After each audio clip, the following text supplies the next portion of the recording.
Greetings and welcome back to Room 303 in the Harvard Classics Lectures. We are now in lecture number 54. This is actually the final text of volume number 5 of Harvard Classics.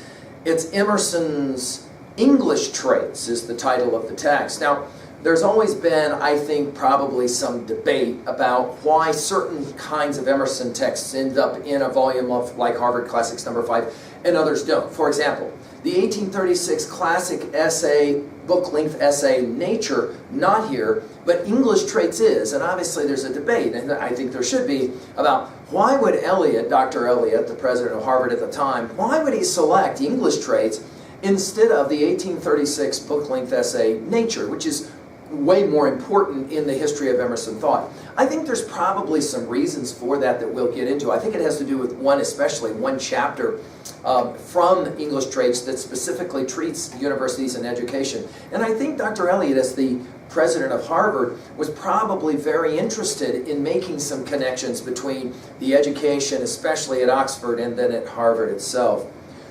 Now, if you haven't been following me through my earlier lectures, then I recommend that you go to my website, learnstrong.net, find down that left-hand side the Harvard Classics folder, get to lecture 35, which is kind of introductory to Emerson.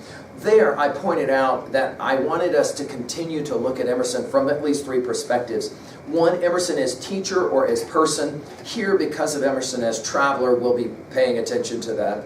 2 is Emerson as philosopher, idealist, transcendentalist, sometimes the term used. And then finally, Emerson as artist or creator, that stuff that we do in our reading levels at 2B. Just to remind, our learning theory in 303 always asks that we are connecting new information to old information, and even though this is a text which is in many ways outdated, most of what he has to say, for example, about English people doesn't resonate hardly at all today, simply because English people, like Americans, have obviously evolved a lot since this text was published in 1856, okay? But yet, still, I think that there's some important things that hopefully we can learn from a text like this. Our 3 levels of reading: level 1, what does the text say? Level 2, what does the text mean? Here we subdivide themes, messages at 2A, of course the rhetorical stuff, not what Emerson says, but how he says it. He's still a gifted prose genius writer in this text, and we want to point that out. At level 3, how do I relate to a text like this? At 3A, how do I relate this to other texts that I know and to the world? And then finally at 3B, how do I relate this to myself? And we'll ask some maybe questions about culture contact, as it's sometimes referred to, when we're meeting another culture. Now, just to point out, in our high school curriculum, just like in many high school curriculums in America, we will spend a year studying American literature in our junior year, and then in our senior year we spend a year studying English literature. And Emerson would say about that there's probably some really kind of screwy reasons for us to be doing that. Like, for example, why wouldn't you study British literature first and then understand how American literature is somehow derived from British literature? The argument has usually been that American literature is a little bit easier for juniors to read, and that senior British literature a little bit more esoteric, a little bit more difficult. We're going to see some relationships, some contiguity, however, between British literature and American thought, and a lot of it actually is born of this very text. When Emerson writes about the English people, when Emerson writes about the importance of the legacy of England to America and American thought, he is laying the groundwork for, I think, a whole lot of discussion to come. Background information: Emerson traveled, he toured Europe in 1833. He publishes English Traits in 1856, so you can kind of get a sense of the amount of time between the two. He left Christmas Day of 1832. He travels to Malta, he travels to Italy, there in Rome and Florence and Venice. He meets all kinds of important people, really famous people. John Stuart Mill he meets, who we've mentioned several times in our lectures. Carlyle and Wordsworth are probably the 2 most important people that he meets on his trip. He begrudgingly meets Voltaire in this experience, and he's back home in the United States or in America by 9 October of 1833. Now, the key, I believe, in reading a text like this is this whole notion about comparing. Emerson was already aware that England was starting to decline as America was beginning to ascend. We've got comparisons between old and new. We've got comparisons between England versus America. Today, this is probably the least read of Emerson's work, certainly in terms of the things that are included in Harvard Classics, probably the most outdated. I think this debate about why this is chosen by Dr. Eliot for the Harvard Classics, I think it has a lot to do with especially the notion of education in that chapter on the universities. We'll get to it in a little bit. Let's go ahead and review each of the 19 chapters quickly. We want to pay attention to a few of the lines. Again, I love to read Emerson, as you know, if you've been following these lectures with me. So I'm going to spend a little bit of time paying attention to that. And I'll start right away in chapter 1. First visit to England. He says, at the opening lines, I've twice been in England in 1833 on my return from a short tour in Sicily, Italy, and France. And then he begins to talk about the experience. He says, I have found, however, writers superior to their books, and I cling to my first belief that a strong head will dispose fast enough of these impediments and give one the satisfaction of reality and the sense of having been met and a larger horizon. It doesn't surprise us that Emerson is going to talk about the importance of reading and travel. He does make an interesting observation. No great man ever had a great son, if Philip and Alexander be not an exception. And Philip he calls the greater man. This is an interesting idea and one worthy of debate. He describes Coleridge. He talks about him as a short, thick, old man who loves to argue. He's got no interest in Plato or Socrates. Then he talks about meeting Wordsworth for the first time. His comments on Wordsworth, in my estimation, are maybe some of the more important stuff of English trades. He says about Wordsworth, he had much to say of America, the more it gave occasion for his favorite topic, that society is being enlightened by a superficial tuition, out of all proportion to its being restrained by moral culture. Schools do no good. This is Wordsworth, who grew increasingly conservative as he aged. Tuition is not education. He thinks more of the education of circumstances than of tuition, and this, of course, will resonate for Emerson, as his understanding of learning is a more utilitarian view. Wordsworth, he says, as well, kind of surprisingly, Wordsworth didn't really think Tintern Abbey was that great of a poem. Of course, we today consider it to be one of the high points of Wordsworth's stuff. Chapter 2, Voyage to England. He makes the interesting observation that 9 out of 10 sailors started out as stowaway boys, which is kind of an interesting line. And he makes this observation as well. A great mind is a good sailor as a great heart is, and the sea is not slow in disclosing inestimable secrets to a good naturalist. We think of Thoreau immediately, don't we? And of course, we think about Melville and his Moby Dick, and the very notion that when you get on a boat and you go for a long journey, you are doing something metaphoric. Of course, obviously, Homer's Odyssey comes to mind immediately, right? On to chapter 3, called Land. He talks about England as a garden. He says that it is a beautiful, beautiful country. He asks an interesting question. The problem of the traveler landing at Liverpool is, why England is England? What are the elements of that power which the English hold over other nations? If there be one test of national genius universally accepted, it's success.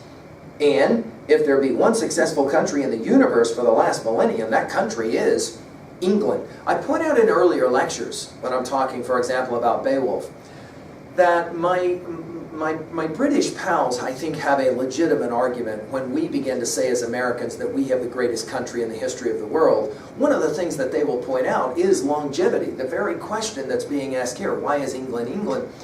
Think of it. If you want to mark English literary history as beginning with Beowulf in 1000 Common Era, then from Beowulf to Shakespeare, that's 600 years of history. Hamlet is published in 1600, right? I mean, think about that. That's 600 years of history. That's double the length of time America has been a legitimate country, and that only gets us to Shakespeare. So, I mean, obviously this is kind of a fundamental question, right? He says it this way: the American is only the continuation of the English genius into new conditions, more or less propitious. He'll have more to say about this later in English trades. But Emerson is acutely aware that Americans are really nothing more than the product of the English culture and the English mind. And as such, there's a legacy that needs to be respected there. He does talk about England's power, however, as declining in regards to America. And he talks about London as the center of the world. And then he makes this observation. He says, England is a nation conveniently small. In other words, they have the ability to control so much that happens on that rock because physically it's not a large nation. By chapter 4, his chapter on race, this is an interesting one. He says their laws are hospitable and slavery does not exist under them. This will be huge for Emerson because he'll be talking specifically about why it is the case that England has been able to abolish slavery and obviously America is not. Emerson, the great abolitionist. And then he asks this question, how came such men as King Alfred, Roger Bacon, William of Ockham, and he goes through this whole long list, Walter Raleigh, Philip Sidney, Isaac Newton, William Shakespeare, George Chapman, Francis Bacon, George Herbert, Henry Vane, how come they all exist here in England? What made these delicate natures? Was it the air? Was it the sea? Was it the parentage?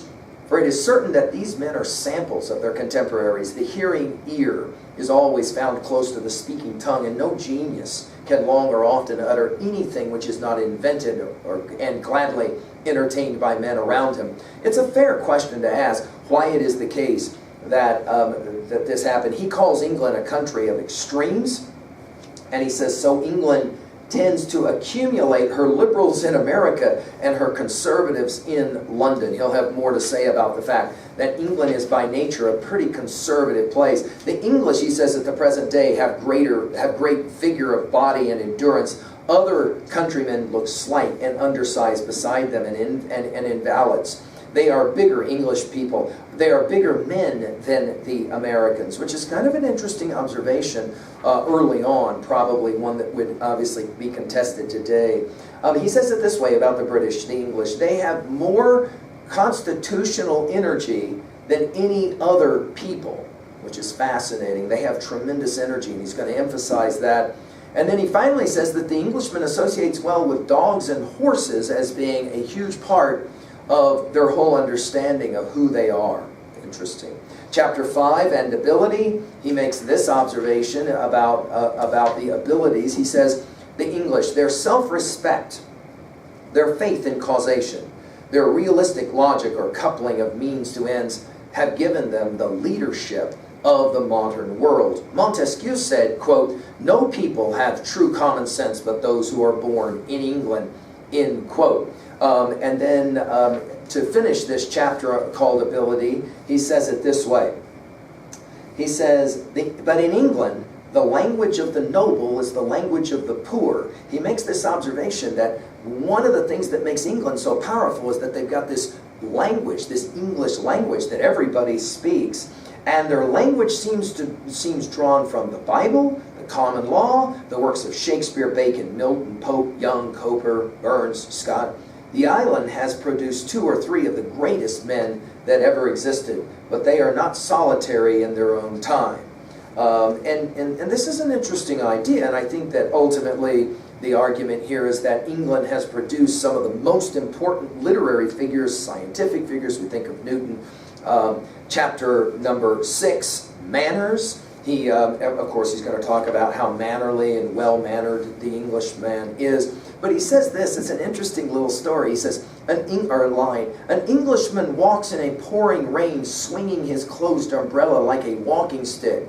And he kind of points out that this is a little bit different than the American. I love that word picture. That's an interesting one that he gives us. He says it this way about English people. Born in a harsh and wet climate, which keeps him indoors whenever he's at rest, and being of an affectionate and loyal temper, he dearly loves his house. It's an interesting idea that because English people spend so much time out in the rain because it's nasty weather, they love their house. The English power resides also in their dislike of change. They have difficulty in bringing their reason to act, and on all occasions use their memory first. As soon as they have rid of themselves of some grievous and settled a better practice, they make haste to fix it as a finality and never wish to hear of alteration again or more. In other words, he makes the observation, as he will continue to make, that England is an old country and therefore a conservative country. You can, by extension, kind of get a sense that he's making comments about America as a new country, right? The next chapter, chapter 7, he calls truth. And he says about about the English people. In the same proportion, they value honesty, stoutness, adherence to your own. They like a man committed to his objects. They hate the French as frivolous. They hate the Irish as aimless. They hate the Germans as professors. It's an interesting line, and one that kind of makes us maybe laugh a bit. He says that the English are at the bottom of the agitation of slavery in American politics, which I find a fascinating idea. In other words, he makes the observation that the reason why America is so committed, Emerson will say, or will soon be, to abolitionism is because of England and their own views. Chapter 8, character, he says, the English race are reputed morose. I do not know that they have sadder brows than their neighbors of northern climates. It's an interesting idea, and when he starts talking about English character, he says they are contradictorily described as sour, splenic, and stubborn, and as mild, sweet, and sensible. The truth is, they have great range and variety of character. We would, of course, probably say the same is true of any other people living in a culture, but here Emerson obviously playing the game with the English. He makes this observation about them. They are very conscious of their advantageous position in history. England is the lawgiver, the patron, the instructor, the ally. Compare the tone of the French and of the English press. And then he goes on to talk about how so much different it is. And this sense of historicity, this sense that we are really an important element if we're English, if we're British. He says the stability of England is the security of the modern world. Many would argue this is the case of America today.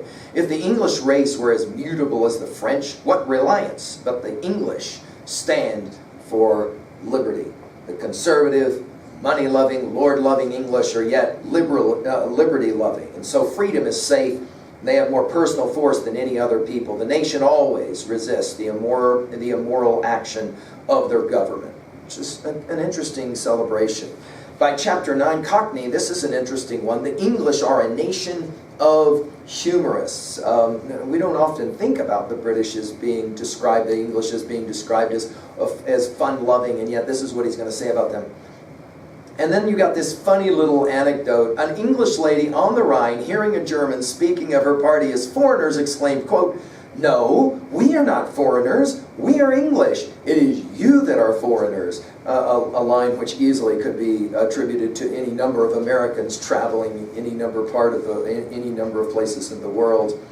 Chapter 10 is titled Wealth. He says that there is no country in which so absolute a homage is paid to wealth. In America, there's a touch of shame when a man exhibits the evidences of large property, as if, after all, it needed apology. But the Englishman has pure pride in his wealth and esteems it a final certificate.